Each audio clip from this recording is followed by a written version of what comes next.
नमस्कार मंडळी, श्री स्वामी समर्थ. एक नवीन व्हिडिओमध्ये सर्वांचं खूप खूप मनापासून स्वागत आहे. तर आजच्या व्हिडिओमध्ये आपण बघणार आहोत की स्वामींचे 9 गुरुवाराचं व्रत कसं करायचं, त्याची पूजा मांडणी, सेवा, त्याच्यानंतर उद्यापन, डिटेल माहिती बघूया. आणि शेवटी मी जेव्हा स्वामींचे गुरुवार केले होते तेव्हा मला काय अनुभव आला होता ते सुद्धा तुमच्यासोबत मी व्हिडिओच्या शेवटी शेअर करणार आहे. त्याच्या मी व्हिडिओ शेवटपर्यंत नक्की बघा. तर स्वामींच्या गुरुवाराचं व्रत आपण जेव्हा करतो तेव्हा तुम्ही कोणत्याही गुरुवारी स्वामींची ही सेवा सुरू करू शकता. कोणत्याही गुरुवारी जेव्हा तुमची इच्छा होईल तेव्हा तुम्ही ही सेवा करू शकता. म्हणजे आता उद्या गुरुवार आला, तुम्हाला वाटत असेल आपण उद्यापासून सुरू करू शकतो, तर उद्यापासून पण तुम्ही सुरू करू शकता. तर सर्वप्रथम आपण ही सेवा करतो त्यावेळेस तुम्हाला अगोदर स्वामींचे केंद्र असेल जवळ तर केंद्रात जायचं, एक श्रीफळ ठेवायचं, स्वामीला विनंती करायची की मी गुरुवारचं व्रत करत आहे, तर माझ्याकडून ही सेवा निर्विघ्नतापणे तुम्ही पार पाडून घ्या. त्याच्यानंतर आपण घरी आलो तर आपल्या घरी आपण पूजा मांडायची गुरुवाराची. आपण जसं मार्गशीर्ष महिन्यामध्ये महालक्ष्मीची पूजा मांडतो सेम तशीच आपल्याला पूजा मांडायची आहे. फक्त महालक्ष्मीच्या फोटोच्या जागी आपल्याला स्वामींचा फोटो ठेवायचा आहे. जर मूर्ती असेल तर मूर्ती ठेवू शकता, फोटो असेल तर फोटो ठेवू शकता. आपण जेव्हा ही सेवा करतो तेव्हा आपल्या मनोवांछित कोणत्याही इच्छा असो आपल्या पूर्ण होत असतात. आपल्या घरामध्ये सुख समृद्धी आरोग्य नांदत असतं. त्याच्यामुळे ही सेवानं खरंच खूप जास्त स्वामींची प्रभावी आहे. तसं तर स्वामींच्या प्रत्येक सेवा प्रभावी आहेत, पण त्याच्यामधली ही एक सर्वात जास्त प्रभावी आहे. म्हणजे आपली इच्छा आपले गुरुवार पूर्ण होईपर्यंत आपली इच्छा पूर्ण झालेली असते, इतकी ही सेवा प्रभावी आहे. फक्त आपलं मन निर्मळ पाहिजे, अंतःकरण साफ पाहिजे आणि जी काही सेवा करताना ती मनोभावी स्वामींची सेवा करायची आणि पूर्ण विश्वास ठेवायचा. म्हणजे आपण जेव्हा सेवेला सुरुवात करतो तेव्हा असाच मानून चालायचे की आपलं काम झालेलंच आहे, इतका स्वामींवर विश्वास ठेवायचा. तुमचं काम झालेलंच असतं, सेवा होईपर्यंत तुमचं काम झालेलंच असेल, इतकी खात्री मी तुम्हाला देते ह्या गुरुवाराची, कारण मला स्वतःला खूप छान अनुभव आलेला आहे. तर काय करायचं आहे, तर अगोदर तुम्हाला आता तुम्ही केंद्रात श्रीफळ वगैरे सगळं ठेवून आलेलं आहात, तर सर्वप्रथम तुम्हाला अशी एक पोथी लागेल, ग्रंथ, 9 गुरुवारच्या स्वामींचा व्रताचा ग्रंथ. तुम्हाला धार्मिक दुकानात किंवा स्वामी केंद्रात कुठेही इझिली तुम्हाला मिळून जातं. अशी एक ग्रंथ घेऊन या तुम्ही. त्याच्यानंतर तुम्हाला पूजा मांडणी करायची आहे. महिला पुरुष मुलं कोणी मुली कोणीही सेवा करू शकतात, असं नाही की महिलाच करायच्या म्हणून, माणसं पण करू शकतात. तर काय करायचं आहे आपल्याला, जिथं तुम्ही पूजा मांडता तिथे हाती ती जागा स्वच्छ पुसून घ्यायची. गोमूत्र सर्व घरात शिंपडायचं. आपण स्वतः शुश्रूषित व्हायचं. गुरुवारी पूजा करत आहात तर गुरुवारी म्हणजे पिवळा रंग आपण घालायचा. म्हणजे पिवळा रंग हा आपल्या गुरूंशी निगडीत असतो, त्याच्यामुळे पिवळा रंग घालायचा. आणि खाली स्वस्तिक काढायचं, त्याच्यावर चौरंग पाठ ठेवायचा, तो स्वच्छ पुसून घ्यायचा, त्याच्यावर पिवळे वस्त्र अंतरायचे. आणि त्याच्यानंतर आपल्या उजव्या हाताला एक अखंड दिवा लावायचा. दिवसभर दिवा सुरूच ठेवायचा. त्याच्यानंतर स्वामींची फोटो असेल तर फोटो घ्या स्वच्छ पुसून, त्याच्यानंतर छान हार वगैरे घाला, स्वामींचा फोटो ठेवा. मूर्ती असेल तर मूर्तीवर पंचोपचार अभिषेक करून ती मूर्ती पूजेमध्ये ठेवा. त्याच्यानंतर तुम्हाला ठेवायचा आहे पूजामध्ये घंटी, शंख, हा ग्रंथ जो मी दाखवला तुम्हाला तो. त्याच्यानंतर कलश पण ठेवायचा आहे. कलश म्हणजे एक तांब्या भरून घ्यायचा स्वच्छ पाण्याने. त्याच्यानंतर हातात हळदी कुंकू फूल अक्षता टाकायचा, 5 नागवेलीची पानं टाकायची, त्याच्यावर श्रीफळ घ्यायचं, श्रीफळ धुवून ठेवायचं आणि तो कलश खाली तांदूळ गहू टाकून त्याच्यावर ठेवून द्यायचा. त्याच्यानंतर तुम्हाला पूजेमध्ये थोडीशी साखर घ्यायची, प्रसाद म्हणून ती ठेवायची आहे. खडी साखर वगैरे पण घेऊ शकता. त्याच्यानंतर तुमच्या उजव्या हाताला 2 नागलीची पानं घ्यायची, त्याच्यावर सुपारी ठेवायची गणपती बाप्पांचं प्रतीक म्हणून. एखादं फळ वगैरे घरामध्ये असतील फ्रूट वगैरे तर ते पण ठेवू शकता. याची पंचोपचार पूजा मांडणी करून घ्यायची. समोर रांगोळी वगैरे काढायची.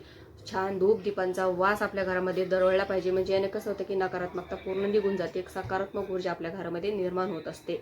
मग तुम्ही तुमच्या सेवेमध्ये तुम्हाला कोणतीही अडचण येत नाही. पूजेमध्ये स्वामी चैत्र सारामृत पण नक्की ठेवा. तुमची जपमाळ पण पूजेमध्ये ठेवायची आहे, कारण आपल्याला सेवा पण करायची आहे. काय सेवा करायच्या ते पण सांगते मी तुम्हाला. तर हे सगळी पूजा मांडणं झाली की काय करायचं आहे, आपण स्वतः खाली आसन बसायला घ्यायचं आणि अगोदर संकल्प सोडायचा. स्वामींच्या केंद्रामध्ये तुम्ही जाऊन श्रीफळ ठेवलं म्हणजे संकल्प केला असं नसतो. तुम्हाला संकल्प हा वेगळाच सोडायचा असतो. तर काय करायचं आहे, हातात पाणी अक्षदा फूल घ्यायचं आणि स्वामींना विनंती करायची.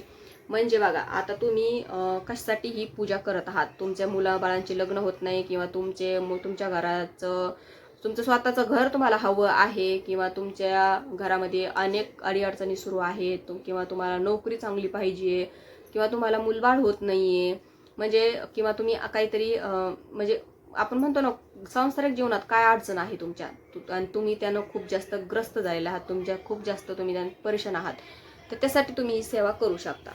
तर त्याचं काय करायचं, संकल्प सोडते आपण स्वतःचं अगोदर नाव घ्यायचं, तुमचं पूर्ण नाव घ्यायचं. त्याच्यानंतर आपलं गोत्र, तुमचं जे काही गोत्र असेल त्या गोत्राचं नाव घ्यायचं. म्हणजे गोत्र माहीत नसेल तर काश्यप मानायचं.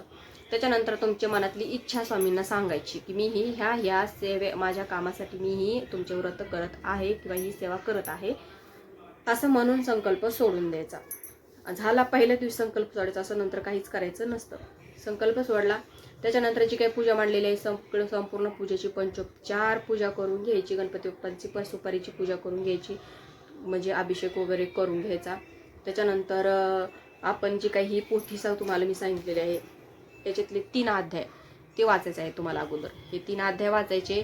त्याच्यानंतर हे 3 अध्याय वाचून झाले की पूर्ण स्वामी चैत्र सारामृत तुम्हाला वाचायचं आहे गुरुवारी. प्रत्येक गुरुवारी जितके काय गुरुवार होतील तुमचे, याच्यामध्ये आपण 9 गुरुवारचं व्रत करतो, पण मी 11 गुरुवार केलेले आहे. त्याच्यामुळे तुम्हाला सांगते मी 11च गुरुवार करा, 9 गुरुवार करू नका.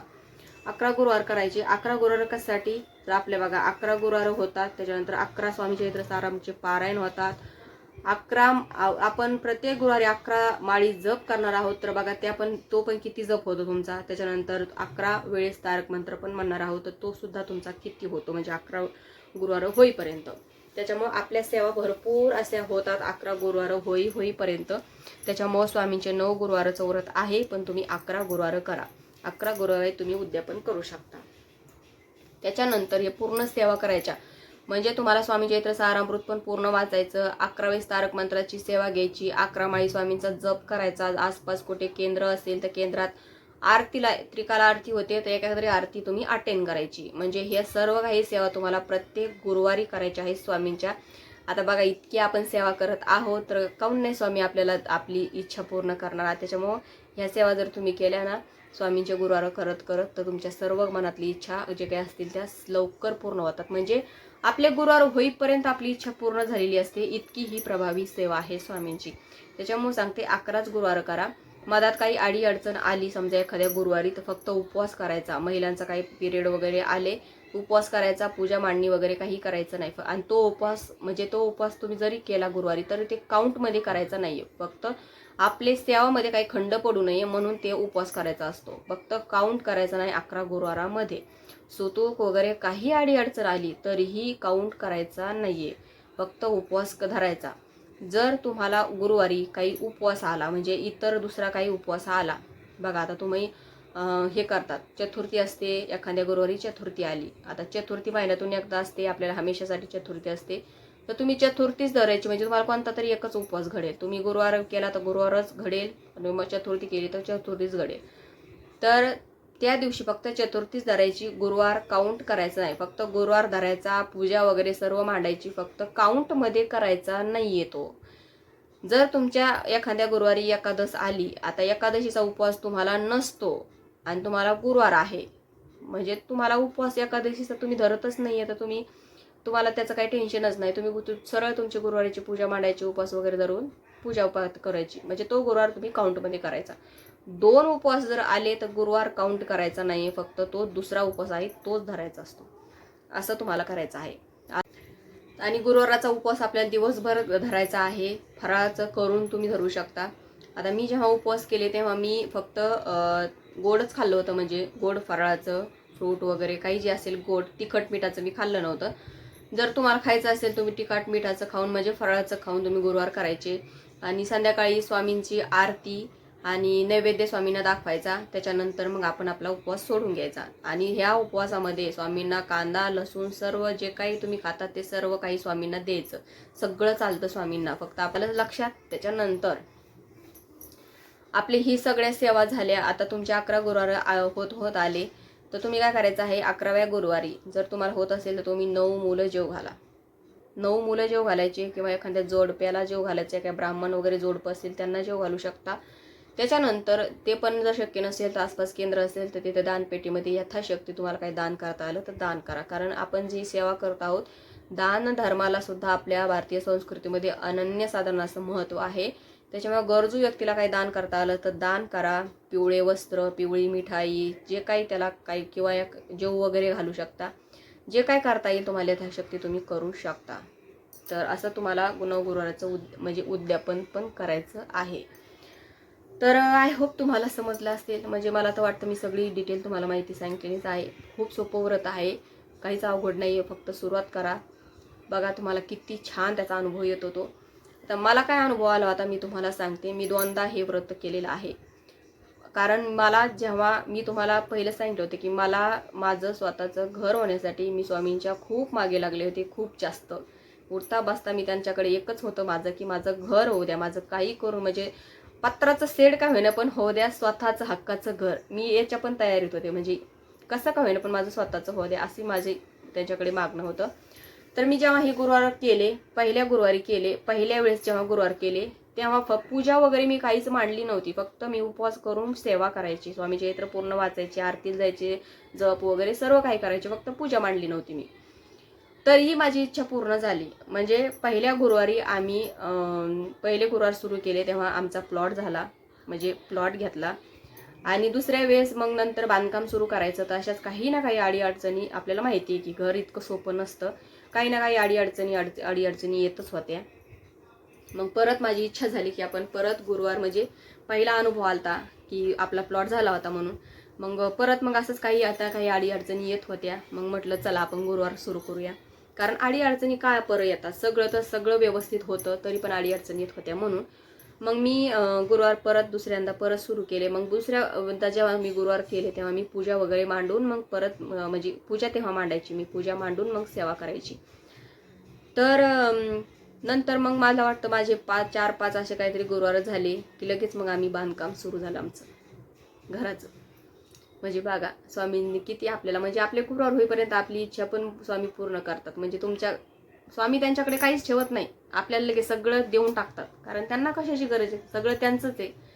त्याच्यामुळे कोणतीही सेवा करते वेळेस मनोभावे सेवा करा, कारण स्वामी त्यांच्याकडे काही ठेवत नाही, सगळं आपल्याला देत असतात. जरी तुमची एखादी सेवा तुम्ही करत असताल, तुमची एखादी इच्छा नाही पूर्ण झाली त्यावेळेस, तर अर्थात त्यावेळेस तुमचं म्हणजे आपण म्हणतो ना वेळ आलेली नसते. जेव्हा चांगली तुमची वेळ येते तेव्हा त्याचं फळ स्वामी तुम्हाला नक्कीच देतात त्या सेवेचं. मग व्याजासकट देतात भरभरून. तुम्ही त्याची इच्छा, म्हणजे तुम्ही त्याचा विचार पण केलेला नसेल, इतकं तुम्हाला तुमचं चांगलं करतात स्वामी. त्याच्यामुळे तर बघा मी जेव्हा माझं घर मला पाहिजे होतं, म्हणजे मी स्वामींना फक्त म्हणायचे की माझं घर होऊ द्या, मग मी पत्राचं शेड ठोकून का होईना मी राहील, माझ्या घरामध्ये जाईल, पण माझं घर होऊ द्या, एवढंच इच्छा होती. तर आज बघा मग आज माझं केवढं मोठं घर झाले. त्याच्यामुळे मला ह्या गुरुवाराचा ना त्याच्यामुळे खूप म्हणजे अनुभव आहे. तर तुम्हाला पण असं काही वाटत असेल तर तुम्ही पण ही सेवा नक्की करा. तर खूप सोपी आहे, जास्त काही अवघड वगैरे नाहीये. तर आय होप तुम्हाला समजलं असेल. तर आजच्या व्हिडिओमध्ये इतकंच. व्हिडिओ आवडल्यास व्हिडिओ लाईक करा, शेअर करा, चॅनल सबस्क्राईब करायला विसरू नका. झालेली सेवा श्री स्वामी समर्थ महाराजांच्या चरणी, परमपूज्य गुरु माऊलीच्या चरणी रुजू करते. श्री स्वामी समर्थ.